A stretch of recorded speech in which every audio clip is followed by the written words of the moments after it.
한 달 동안 나름 행복한 시간들을 보냈습니다. 다른 달보다 유독 감사에 대해 많이 말하고 많이 들었던 달이기 때문입니다. 첫 번째 주는 누가 말씀 전하셨죠? 여러분 사랑하시는 김민구 전사님이 감사에 대해서 말씀을 전하셨고, 두 번째 주는 우리 김철기 전사님께서 감사에 대해서 전해주셨고, 또 세 번째 주는 성도님들의 우리 감사 영상들로 우리 감사가 정말 풍성했습니다. 저도 감사에 대한 말씀을 준비하기 위해 감사를 주제로 성경 말씀들을 찾아서 보고, 또 감사에 대한 책을 읽고, 또 감사를 고백하니까 11월 한 달 동안 정말 어느 달보다도 감사를 정말 많이 말한 그런 달이 되었습니다. 어떤 날은 제가 일어나면 나 오늘은 제일 처음 일어나면은 감사합니다를 내가 꼭 해야겠다. 그래서 여러 번 실패하다가 어떤 날 성공했어요. 일어나다 감사합니다 라고 진짜 작정하고 고백하고 하루를 시작하니까 정말 기뻤습니다. 여러분도 감사합니다 라고 고백한 후에 하루를 시작해 보십시오. 여러분 하루에 일어나면 보통 뭐라고 여러분이 제일 첫 마디를 할 것 같으세요? 한번 잘 생각해 보세요. 그 말 대신에 여러분이 늘상 하루를 여는 그 말 대신에 하루를 좀 감사합니다 라는 말로 좀 의도적으로 고백하고 하루를 열어보십시오. 십장생, 수박씨, 발라먹을 하루, 제기랄, 피곤해, 출근하기 싫어, 이런 말로 하루를 여는 것보다는 100배는 훨씬 더 나은 하루가 될 줄 믿습니다. 한번 해보시면 그래서 감사, 그래서 감사구나 라고 생각하실 줄 믿습니다. 오늘은 11월 마지막 주일입니다. 그래도 저는 마지막으로 그동안 못다한 감사의 교훈들을 영혼까지 끌어모아서 두 가지 더 나눠보도록 하겠습니다. 1863년 링컨 대통령이 약 300만 명의 노예를 해방하면서 국민을 위한 정치를 외쳤습니다. 저는 11월이 저무는 마지막 주일에 아무것도 한 건 없지만 여러분들 모두가 감사에 의한, 감사를 위한 신앙이 되기를 마음으로 말씀을 전하겠습니다. 그래서 감사를 외치기 위해 우리가 기억해야 할 첫 번째 사실은 감사는 방향이 핵심이라는 것입니다. 우리가 감사를 잃어버리면 감사를 안 하는 것이 아니라 사실은 감사를 다른 곳에 합니다. 방향이 바뀐다는 말이죠. 좀 더 꼼꼼하게 말씀드리면 하나님께서 우리에게 정말 우려하시는 것은 감사 자체가 사라지는 것이라기보다는 엄격하게 말하면 하나님께 하는 그 감사가 삶에서 없어진다는 거예요. 다른 방향으로 다 새버린다는 것입니다. 그런 실수를 하지 않을 것 같지만, 저는 그러지 않을 것 같다는 생각이 여러분이 들 수도 있겠지만, 의외로 우리의 감사는 방향이 흐트러질 때가 많이 있습니다. 누가복음 18장의 짤막한 예수님의 비유에서 우리 한번 비뚤어진 감사를 살펴보도록 하겠습니다. 누가복음 18장은 예수님께서 예루살렘을 가는 여정 중에 제자들에게 당부한 교훈들이 기록되어 있습니다. 오늘 말씀을 포함해서 예수님은 중요한 아주 믿음의 가르침 몇 개를 더 전하시고 19장으로 넘어가면 마침내 우리 예수님은 예루살렘에 이제 입성을 거의 다 준비를 끝내십니다. 그러니까 이제 예수님은 예루살렘 들어가서 십자가에 죽으시기 마지막 전 가장 중요한 엑기스만 모아서 제자들에게 전하는 그 내용 중에 오늘의 말씀이 있는 겁니다.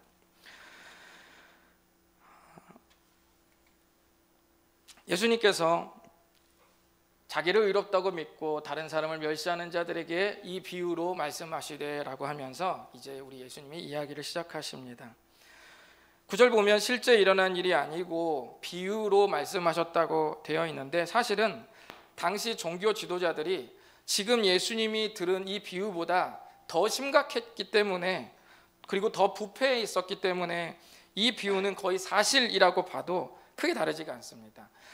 어느 날 두 사람이 성전에 기도하러 올라갔습니다. 하나는 바리새인이고 하나는 세리예요. 바리새인은 이 시대의 종교 지도자고, 세리는 당시 로마가 걷는 세금을 대신 징수하는 세관원이었습니다. 여러분 어때요?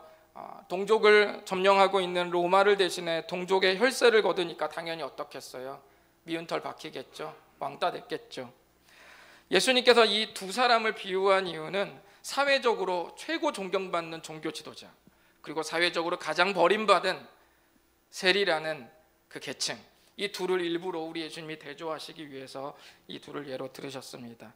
이 두 사람이 어느 날 기도를 하러 성전에 올라갑니다. 유대인들은 보통 하루에 3번 성전에 올라가서 기도를 하는 그런 관습들이 있었습니다. 오전 9시, 그리고 정오, 그 다음에 오후 3시, 이렇게 3번씩 올라갑니다. 자, 이제부터 여러분이 바리새인이라고 생각하시고 성전에 올라간 바리새인의 그 기도를 여러분이 바리새인이라고 하시고, 저는 바리새인이 돼본 적이 있거든요. 여러분이 바리새인이라고 한번 생각해 보시고 한번 읽어보시기를 바라겠습니다. 다 같이 읽겠습니다. 시작. 바리새인은 서서 따로 기도하여 이르되, 하나님이여, 다른 사람들 곧 토색, 불의, 간음을 하는 자들과 같지 아니하고 이 세리와도 같지 아니함을 감사하나이다.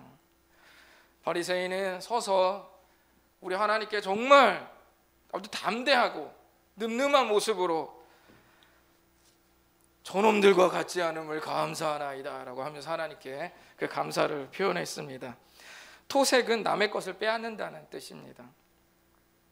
바리새인의 기도를 보면 우리나라 성경에는 생략되어 있지만 아주 중요한 한 가지 말이 생략되어 있는데, 그게 뭐냐면 세리와도 같지 아니함을 당신께 감사합니다, 이렇게 써 있어요. 지금 바리새인의 마음에는 감사를 누구에게 하고 있냐면 하나님께 감사한다, 당신께 감사한다라는 말을 지금 하고 있습니다. 그런데 정작 우리 예수님은 그 바리새인의 감사에 대해서, 하나님은 그 바리새인의 감사에 대해서 아무런 대답도 하지 않으셨습니다. 그의 감사는 주님께 감사하는 것이 아니라 정확히 보면 자신에게 감사하는 것이었습니다. 그의 감사의 근거는 12절이었습니다. 한번 읽어볼까요? 시작. 나는 일해에 2번 금식하고 소득의 11조를 드리나이다. 자기는 일주일에 2번 아주 꼼꼼하게 빠지지 않고 하나님께 그 금식을 하고 있고, 소득의 11조를 철두철미하게 떼서 지금 드리고 있습니다. 그게 누구라고요? 그게 납니다. 그게 나예요. 이렇게 하면서 기도 자체는 당신께 감사한다라고 했지만, 그러나 그 뒤에 기도문을 보면 정말 그분으로 인해서 감사한 은혜의 내용이 하나도 없습니다. 내가 그런 놈입니다, 주님. 그렇게 말하고 있습니다. 하나님께서 나에게 주신 은혜에 대한 감사보다는 내가 주님께 한 공로가 내 감사의 뼈대를 지금 이루고 있는 것을 여러분이 보시고 계십니다. 그의 감사의 방향은 주님이 아니라 자신이었습니다. 기도라는 종교 행위를 빌었을 뿐 자기를 향한 감사였습니다. 바리새인의 저 자세에 대해 우리 예수님의 평가는 이미 끝났습니다. 읽어보실까요? 시작. 내가 너희에게 이르노니 이에 저 바리새인이 아니고 이 사람이 의롭다 하심을 받고 그의 집으로 내려갔느니라. 무릇 자기를 높이는 자는 낮아지고 자기를 낮추는 자는 높아지리라 하시니라. 이 사람이 의롭다 하심 받았다는 얘기는 세리를 말한 겁니다. 제가 읽어드리지 않았지만 세리는 그 감사라는 말도 감히 붙이지 못하고 고개를 하늘로 쳐들지도 못하고 그저 고개를 숙이고 주님 앞에 나는 그저 보잘것없는 그런 존재에 불과하다는 그런 짧은 기도에 우리 예수님은 오히려 주목하셨습니다. 반면 바리새인의 기도는 예수님이 들으시기에 너의 감사는 나에 대한 감사가 아니라 너를 높인 후에 너를 감사한 것이다 라는 그런 말씀을 하셨습니다. 마이클 로스라는 심리학자가 하나의 실험을 했는데, 하나는 그 농구 선수들을 대상으로 해서 팀 내 기여도가 어느 정도 되는지 생각해 보라고 했습니다. 만약에 우리 형제님들이 농구팀을 이렇게 있다면 우리 선생님 스스로 생각하기를 내가 가지고 있는 팀 내 기여도는 어디인가. 근데 우리는 좀 다르죠. 우리는 저마다 자기가 제일 못한다고 말을 해요. 그게 은혜 받은 사람들의 모습이에요. 은혜 받은 사람들은 내가 제일 못한다, 내가 민폐다, 이게 말하지만 실제 프로 선수들을 대상으로 해서 이 마이클 로스라는 심리학자가 당신이 기여하는 팀 내 기여도가 어느 정도냐고 그렇게 물었습니다. 실험 결과 거의 모두 자기가 기여한 바를 객관적인 수치보다 현저히 높게 평가하고 내 동료들, 다른 선수들의 기여도는 상대적으로 조금 더 낮게 그렇게 평가를 했습니다. 이런 실험은 부부에게도 마찬가지였습니다. 누가 더 참아주고 누가 더 상처를 주는지 여러분 한번 생각해 보십시오. 이 부부에 대한 실험도 똑같아요. 내가 더 참아주고 내가 더 상처를 받는다. 그렇지만 이 관계가 유지되는 것은 내가 더 신경을 쓰고 있어서다 라고 전부 다 거의 대부분 이렇게 생각을 했습니다. 대부분 다 자신이 당한 일이나 사건이 다른 사람보다 더하다, 이런 생각을 가지고 있다는 것을 마이클 로스의 심리학자의 실험으로 우리는 알 수 있었습니다. 혹시 이 자리에 저는 안 그래요 라고 생각하실지 모르겠지만 모든 사람에게 있는 공통점들입니다. 우리나라는 체면 문화라서 겉으로 주장하지는 않지만 속으로는 우리에게도 다 그런 면이 있습니다. 내가 제일 억울하고 내가 제일 눈치 빠르고 내가 제일 배려하고 내가 겉으로는 투박해도 속으로는 누구보다 내가 깊이 생각한다고 여기는 심리가 우리에게 있습니다. 이것을 심리학 용어로 자기중심적 편파라고 말합니다. 바리새인은 하나님께 감사한다고 했지만 우리가 그 구절을 읽을 때 하나님께 정말 감사한 것이 아니라는 것을 여러분도 느끼지 않습니까? 자기중심적 감사는 자기만 모르고 주위 사람은 다 합니다.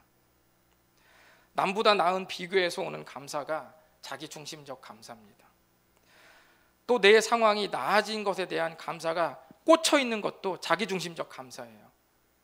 주님을 향한 감사의 초점보다는 내 상황이, 지금 내 환경이 나아졌다고 생각하는 그 상황이 나아진 것에 대한 감사도 자기중심적 감사입니다. 제 말씀을 오해하지 마십시오. 상황이 나아져서 감사한 것이 잘못되었다는 말이 아니라 그 상황 속에서 역사하시는 주님을 인정하지 않은 채 그저 환경과 상황이 나아진 것 자체에 꽂혀버린 감사를 말하는 것입니다.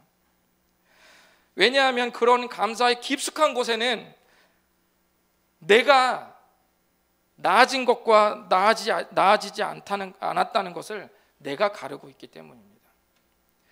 우리의 감사는 방향이 잘 바뀝니다.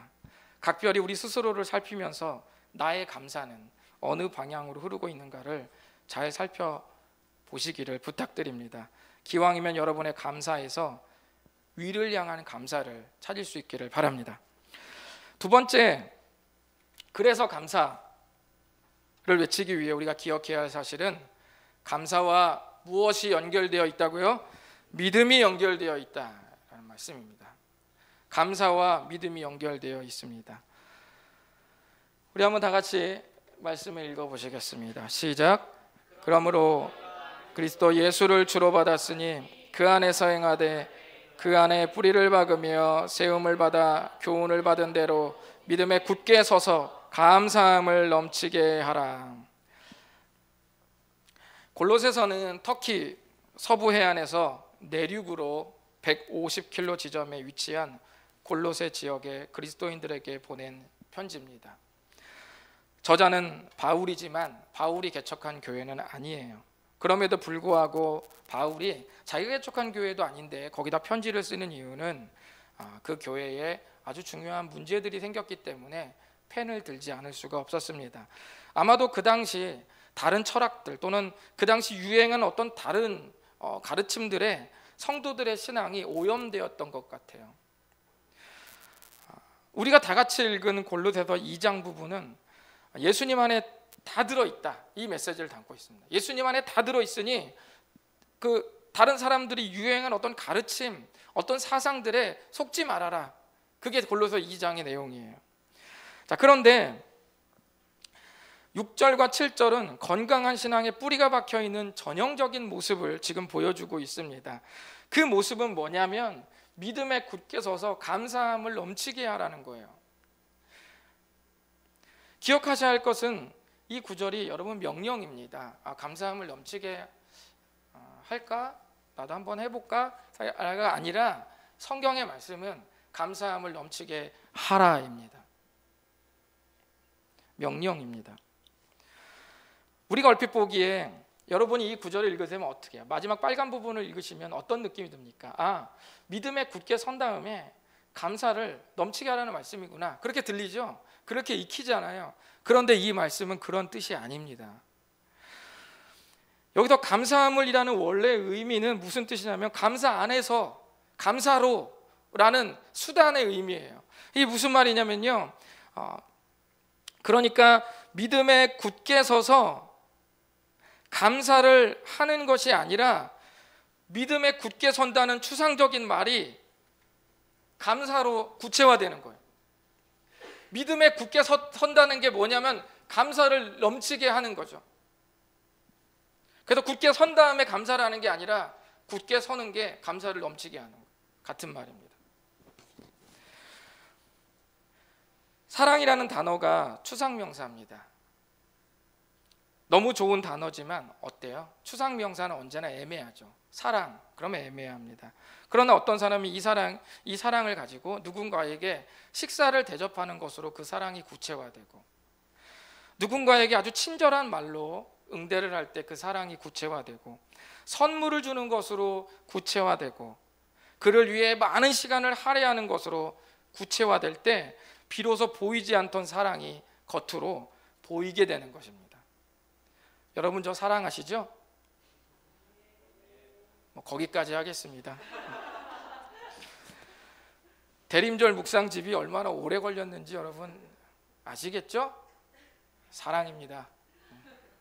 여러분을 위해서 많은 시간을 할애한 저의 뜨거운 사랑입니다. 마찬가지로 굳게 선다는 것은 애매한 말이, 굳게 선다는 그 애매한 표현, 그 추상적인 말이 감사가 넘치는 삶으로 분명해지는, 명쾌해지는 겁니다.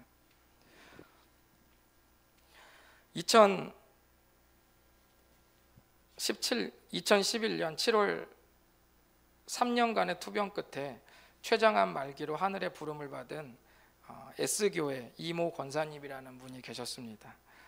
그분이 소천하시고 그 교회 담임 목사님은 딸로부터 엄마가 투병하는 내내 감사 노트를 썼었다고 말하면서 그 노트를 건넸습니다. 목사님은 그때까지 3년간 투병한 이 권사님이 감사 노트를 썼다는 사실을 몰랐어요. 그때 그 노트를 건네받았습니다. 이 권사님이 7월에 소천하면서 쓴 마지막 글을 읽어드리겠습니다. 평생 감사 노트를 쓰느라 다짐한 대로 천국 가는 그날까지 주님께 감사할 수 있는 마음 주시길 간구한다. 딸이 옆에 있으면 마음 든든하다. 저녁 늦게는 아들이 와서 밤을 새워준다니 그저 고맙고 든든하고 감사한 마음뿐이다. 내일 모레가 남편 생일인데 어찌하면 좋을지. 아버지 마음이 흡족한 자녀들이 될 수 있기를 기도한다. 제가 만약에 앞서 서두에 이 말씀을 드리지 않았다면 이 글이 죽기 직전의 글이라는 글을 아무도 알 수 없을 것입니다. 감사는 작정하면 때때로 그 감사는 죽음을 이기는 믿음의 실체가 되기도 합니다. 감사는 감사로 끝나지 않고 믿음과 연결되어 있습니다. 그리스도인들에게 감사는 단순하지 않고 신앙이 걸려있는 중요한 삶이라는 사실을 여러분 잊지 마시기 바랍니다. 내 영혼의 119 하나님의 링거를 맞아야 할 때라는 책에 나온 이야기입니다. 우리 중에 하나님의 링거를 맞아야 할 사람이 많이 있지요. 네. 제프 패튼 중령의 이 임무는 제가 그 안에 있는 내용을 읽어드리는 겁니다. 제프 패튼 중령의 임무는 전투기 편대를 이끌고 북부 이라크에 있는 화학 무기 공장을 폭격하는 것이었다. 그러나 이라크 국경에 들어서자 패튼 중령의 제트기가 미사일 레이더망에 걸리고 말았다. 그는 몸부림치듯 제트기를 조작하여 가까스로 레이더망을 빠져나왔다. 그런데 순간 귓속에 반고리관이 손상되어 평형 감각을 잃고 말았다. 그는 자신의 제트기가 오른쪽으로 돌면서 상승하고 있다고 생각했다.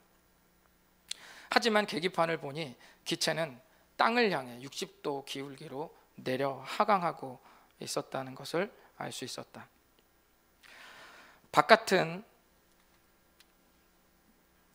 달빛 하나 없는 칠흑 같은 어둠이어서 눈으로는 확인할 수가 없었습니다. 내가 망가진 반고리관으로 느끼는 상승을 믿고 하강을 해야 할지, 아니면 하강하고 있는 계기판을 믿고 다시 기체를 들어 올려 상승해야 할지, 패튼 중령은 빨리 결정을 내려야만 했다. 여러분, 그는 어떻게 했을까요? 오래 고민하다가 계기판을 믿기로 하고 F-15 기술을 위로 올렸고 결국 제트기는 700m 고도에서 이라크산과 간신히 충돌을 피했습니다. 저는 패튼 중령의 이 갈등을 반복해서 겪는 것이 우리의 인생이 아닌가 싶습니다. 우리가 세상을 향해 서는 균형 감각은 우리가 죄인일 때 망가져 있었습니다. 망가진 채로 인생의 하강을 상승으로 여기기도 하고 상승을 또 하강으로 여기기도 합니다. 잘 안 되고 있는데도 잘 되고 있는 것으로 착각해서 감사하거나, 정말 감사할 상황인데도 추락하고 있다고 여겨서 낙심할 때도 있습니다. 자기 중심적 편파의 영향을 받은 내 판단을 의지할지, 아니면 수천 년간 불변의 진리로 수많은 인류를 이끌어온 성경이라는 계기판을 의지할지 수시로 우리는 결단을 내려야 합니다. 불완전한 이성이 주는 현실 착란 상태에서 우리는 벗어났으면 좋겠습니다. 상승과 하강이 뒤바뀐 것처럼 우리의 감사가 온전한 방향으로 위를 향해 교정되어서 고백되어지기를 바랍니다. 그 감사가 어쩌면 우리를 살릴지도 모릅니다. 패튼 중령의 결정은 단순히 하강할까 상승할까의 문제가 아니라 생명이 달린 문제였습니다. 기체를 들어 올릴지 내려갈지에 대한 문제가 아니라 그 선택이 생명에 대한 문제였다는 사실을 여러분 잊지 마십시오. 우리의 감사는 단순히 내가 감사를 할까 말까, 내가 감사라는 단어를 삶에서 입술로 낼까 말까 라는 단지 이 정도의 문제가 아니라 감사로 채워가며 살아가야 하는 나의 믿음이 걸린 문제, 내 신앙이 걸린 문제라는 것입니다. 예수 그리스도가 피 흘려서 몸 바쳐서 나에게 안겨준 이 구원이라는 선물, 이 선물을 내 마음에 내가 담고 믿음으로 살아가는 내 전 생애가 걸린 중차대한 문제라는 것을 여러분 잊지 마시기를 바랍니다. 앵무새처럼 그냥 감사를 기계적으로 외치는 것을 떠나서, 또는 향방 없이 방향이 망가져버린 채 이곳저곳에다 주님이 이뤄놓으신 것이고 하나님께서 하신 것인데도 불구하고 엉뚱한 데다가 감사하고 엉뚱한 사람들에게 감사하고, 정작 모든 것을 주관하시는 그 주님께 할 수 있는 감사를 놓쳐버리는 그런 모습이 우리에게 있지 않기를 원합니다. 감사에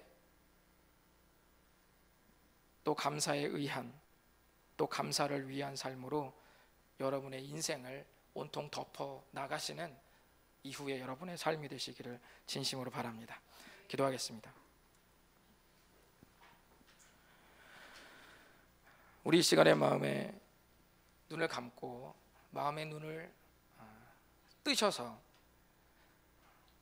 우리 반주에 맞춰 하나님 앞에 좀 기도하면서 나아갔으면 좋겠습니다. 주님, 내 감사의 방향은 어디 있습니까? 우리가 사람에게 감사하는 거 너무 좋고 이런저런 모든 것들에 감사하는 거 좋은데, 거기에 주님을 인정하기를 거부하는 그 마음들이, 또는 주님을 간과하거나 그 감사에 주님이 쏙 빠져버린 그런 감사로 내가 살아왔다면 이 시간 기도하시면서 주님, 제 감사의 방향을 회복시켜 주시옵소서. 시간 기도하시기를 바랍니다. 또는 애초에 감사라는 단어가 내 삶에서 좀처럼 뭐 방향을 떠나서 아예 나온 적이 없다고 또 그렇게 여겨지는 분들이 있다면 주님 앞에, 주님, 감사할 수 있는 내 영혼 만들어 주십시오. 감사할 수 있는 내 마음 되게 도와주십시오 라고 이제 간절히 우리의 연약함을 주 앞에 아뢰시기를 바랍니다. 우리의 감사는 단순히 감사를 하냐 마냐의 문제가 아니라 우리의 신앙과 우리의 생명에 달린 문제임을 다시금 주 앞에 고백하시며 주님, 감사를 회복하는 하나님의 사람이 되게 하여 주시옵소서. 췌장암 말기의 그 고통과 아픔과 그 죽음의 고통, 그 공포 속에서도 그 모든 것들을 이겨내고 감사로 승화시킨 한 권사의 고백이 이제는 내 삶 속에서 매일매일의 나의 고백이 될 수 있도록 도와주시옵소서. 우리 이 시간 다 같이 주 앞에 감사를 회복해달라고 기도하시면서 헌신하고 나아가겠습니다. 주님 감사합니다.